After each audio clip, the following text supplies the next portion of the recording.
great technique to make sure that we're not dragging the stress of any given interaction or maybe a day at work home with us is to practice what's known as psychological transitions. And now what I mean by this is just taking a brief period of time to bring yourself into the present moment, to be mindful, to check in where your head's at, and then pause and process that before you move on to your next interaction. So for instance, I currently work in a busy emergency department, and often if I've done a shift there, I'll be driving home, my brain will be in overdrive, the monkey mind will be firing, I'll be thinking thoughts that might be driving anxious thoughts, or I'll be ruminating, I'll be focusing on something that's happened, and all of this drives a stress response and can serve to make you feel anxious and a bit wound up. And if I get home in that state and walk into my house where my wife and kids are, they're often a bit stressed and anxious at the end of the day. The kids are often a bit ratty. And there's a thing called emotional contagion. So your emotional state flows on to people around you. And if everyone's stressed and anxious, that can easily escalate. So the way I stop this from happening is by practicing psychological transitions. I'll get home from work, I'll park my car, and then at that moment, while I'm still in the car, I'll check in with myself. I'll see where my mind's at. I'll see what's on my mind. If there's things I need to follow up at work, I'll make some notes in the car. If there's anything I need to close the loop on with a phone call, I'll make that phone call from the car. And then once that's all done, I'll take a few deep breaths and I'll start to think about my next interaction. So I'll put my mind forward to walking through that door. And the question that I ask myself in these psychological transitions is, what is the best version of myself for this next interaction? So I think about what's the best version of me as a husband and a father that needs to walk through that door and walk in as that person. So it's a simple technique. It need only take a minute or 2 minutes, maybe even less. But it's critically important to stop, to pause, to check in where your head's at, and then put your mind forward and try and turn up to your next interaction as the best version of yourself.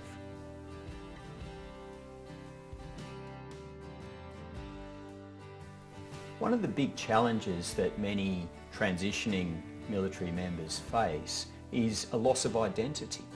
And so when we think of our identity, this is about how we see ourselves. It's us as an individual in the world. It's about being who we are. And when you've gone into a military environment, you've gone through a military induction training process and then spent a period of time in the military, we start to form a military identity.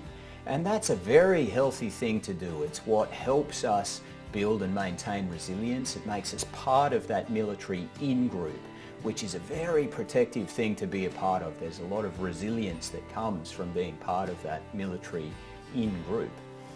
By definition, if we're part of the military in-group, then what's happened is civilians have become an out-group.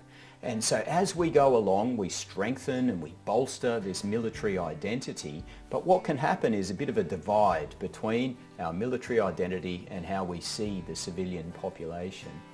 So naturally, when it comes time to discharge and transition out of the military, what happens is we get unplugged from that military in-group and we get plugged into the civilian in-group. We are now a civilian, but we often still identify as being military. And so what happens is this period of, if you like, identity crisis. So we don't really feel like we fit in. We've spent so long identifying as military and looking at civilians as an outgroup, and then all of a sudden we are a civilian.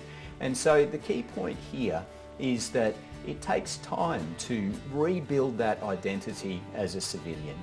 It takes us years and years to build and strengthen a military identity, so we can't expect to find our feet and really thrive as a civilian in weeks to months after transition.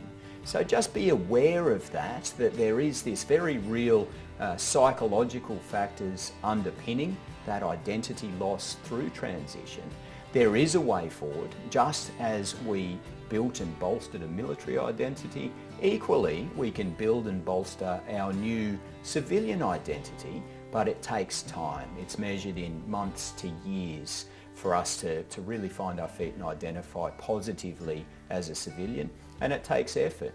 We need to invest in that civilian identity. We need to make an effort to build new social groups, to build a new sense of tribe as a civilian, and to build that sense of prestige, esteem, moving forward as a civilian and in our civilian working life. So be aware of that loss of identity in transition. It's very real, it causes a lot of stress, but equally be aware that by making positive efforts to invest in our civilian identity and to find that new sense of identity, tribe and purpose is the way forward.